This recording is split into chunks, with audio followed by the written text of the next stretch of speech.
안녕하세요. 핵심 콕콕 역사 특강의 한국사 선생님 김민지입니다. 수강생 여러분, 오늘이 무슨 날인지 다들 아시나요? 바로 저희 수업의 마지막 날이랍니다. 벌써 마지막이라니 믿기진 않지만 오늘도 빨리 수업을 해야겠죠? 노래 하나 듣고 바로 시작할게요. 샤이니의 산소 같은 너.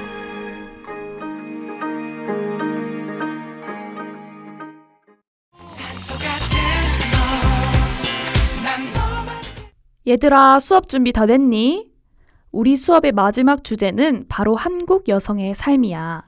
우리가 여태까지 배웠던 인물들이 다 남자였잖아. 그래서 이번엔 여성 위인들에 대해 배워볼까 해. 먼저 여성들의 지위가 어떻게 변화했는지부터 알아볼까?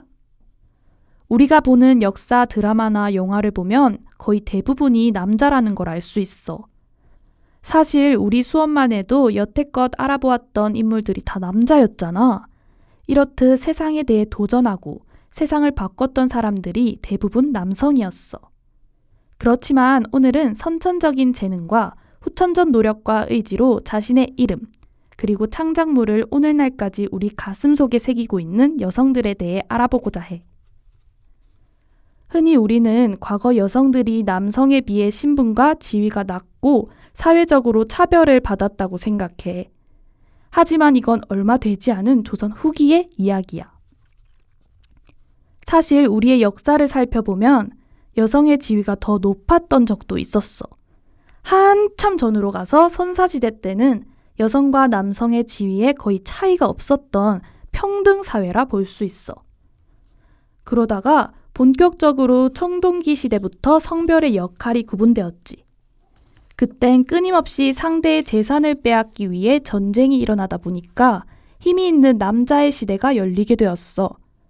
그 이후 고구려가 건국되며 여성의 지위가 조금 높아졌어. 자유연애가 일반화되었고 대릴사위 제도를 통해 남성이 처가의 집에서 아이가 생기기 전까지 노동을 했단다.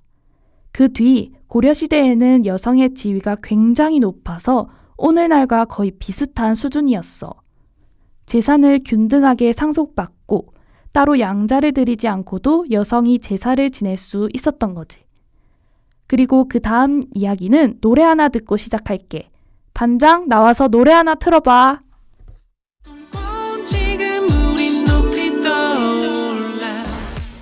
이 노래가 엘리베이터? 누구 노래야? NCT? NCT가 뭐야? 아니야. NCT가 뭐야. 대단한 사람들이지. 그럼 이어서 해볼까? 고려 때까지만 해도 여성의 지위가 높았는데 문제는 조선이 건국하며 여성의 지위가 낮아지게 돼. 조선을 건국한 성리학자, 유학자들은 고려 멸망의 이유를 불교의 타락과 여성들의 높은 위세라 생각했어. 그래서 불교를 억압하고 여성들의 지위를 끝없이 낮췄지. 과부의 재혼은 금지하는 과부제가 금지법과 서자 그러니까 첩의 자식은 과거 시험에서 제한하는 한품 서용제와 같은 조선 전기에 나오게 돼. 그리고 1592년 임진왜란 이후 조선 후기부터 여성의 지위가 땅바닥까지 떨어지게 돼. 조선 후기는 적장자 중심이었어. 적장자는 정실 부인의 큰 아들을 뜻해. 그 외 자식은 자식이 아니었어. 딸은 더 무시받았지. 적장자만이 제사를 지낼 수 있었고 큰아들이 100% 재산을 다 가지게 되었어. 이렇듯 조선시대 후기부터 직접적인 차별이 가해지게 되었던 거지. 잠시만. 오늘 주차할 데가 없어서 아무데나 주차했더니 차 빼달라고 전화가 왔네. 잠시 쉬고들 있어.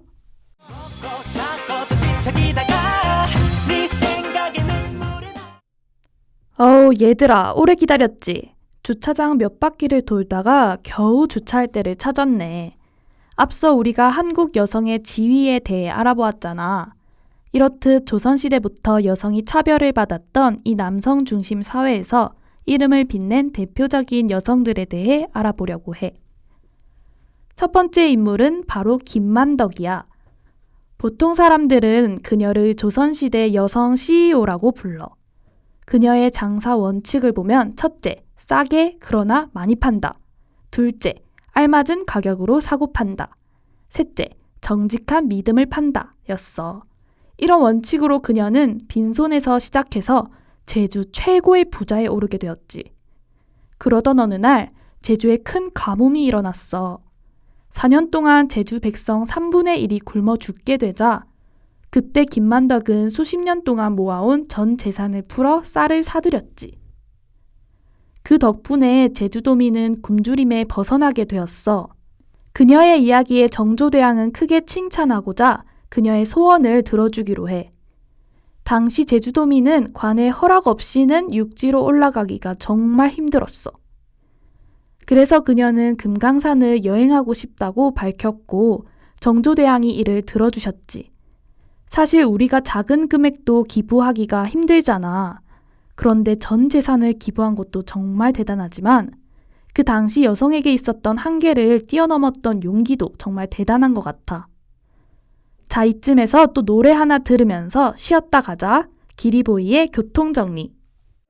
우리가 자주 걸었던 이 길거리에. 자, 오늘이 며칠이더라? 12일이니까 12번 일어나봐. 저번 주 수업 때 우리 독립단체에 대해 배웠잖아. 그때 만주에서 활동했던 부대에 대해 말했었는데 뭔지 기억나니? 한국 독립군? 정답이야. 오, 대단한걸? 수업 끝나고 선생님이 초콜릿 줄게. 한국 독립군에는 치열한 독립전쟁에서 여자의 몸으로 일본군과 맞서 싸운 여자 독립운동가가 계셔. 그분이 바로 남자연 여사야. 남자연 여사는 일찍 남편을 여의고 3.1운동에 참여해. 그리고 뜻한 바 있어서 독립군에 지원하게 되고 1920년 김자진 장군님과 함께 청산리 대첩에서 일본군과 치열한 전투를 벌여. 그리고 1933년 만주국 수립 축하연에 참여한 일본군 장성 암살 작전에 투입되었는데 작전은 실패하였지만 독립군들은 훗날 그녀를 독립군의 어머니라고 부르게 된단다. 영화 암살에서 전지현 씨가 맡았던 인물이 바로 남자연 열사를 모티브로 만들어냈다는 거 다들 알고 있었니? 독립에 대한 남자연 여사의 의지와 행동력이 정말 빛났던 것 같아. 영화 속에서도 그게 정말 잘 표현된 것 같고. 자, 오늘 마지막 수업인데 선생님 또 빠르게 달렸지? 지금 여기 바로 앞에 친구는 흰자밖에 안 보인다. 또 잠시 쉬었다 가야겠지? 아까 정답 맞춘 친구, 선생님 따라와. 교무실에서 초콜릿 받아가야지. 나머지는 볼빨간 사춘기에 초콜릿 듣고 있으렴. 넌 나의 초콜릿.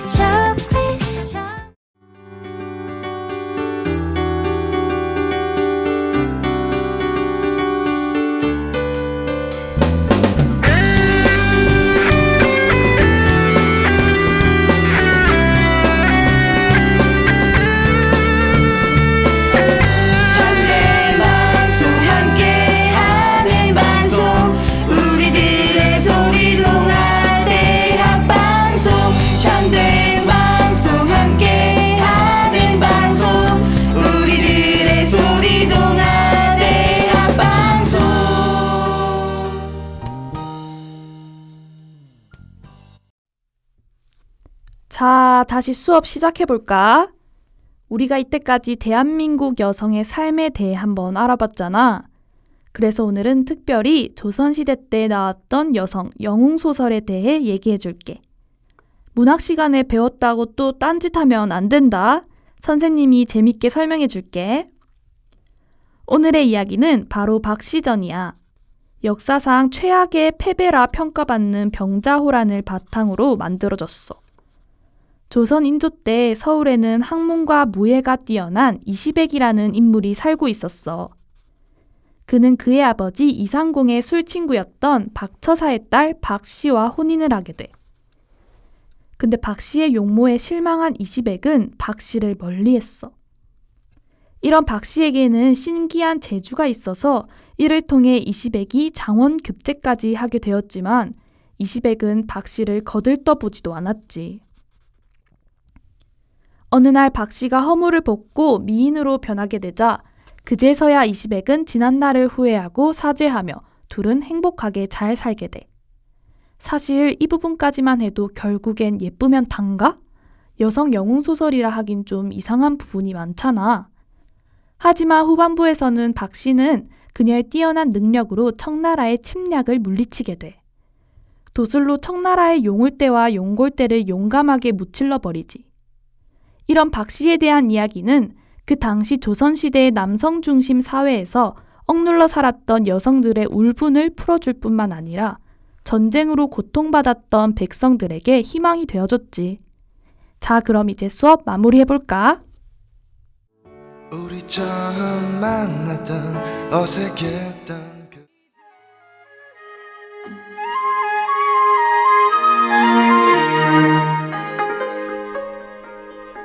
어머, 얘들아, 마지막 수업이라고 이렇게 이벤트를 준비하다니. 선생님 정말 감동받았어. 꽃다발이랑 케이크까지? 아이고, 아까워서 어떻게 먹니? 아무튼 6주 동안 선생님 수업 듣는다고 너희도 정말 고생이 많았어. 앞으로도 우리 역사에 대한 중요성 잊지 말고 마음속 깊이 새겨두길 바랄게. 오늘 수업을 다시 들을 학생은 유튜브와 다우미디어 센터 홈페이지에서 찾아 듣도록 해. 지금까지 제작과 송출의 김은수 PD 수고 많았고요. 저는 한국사 선생님 김민지였습니다. 안녕!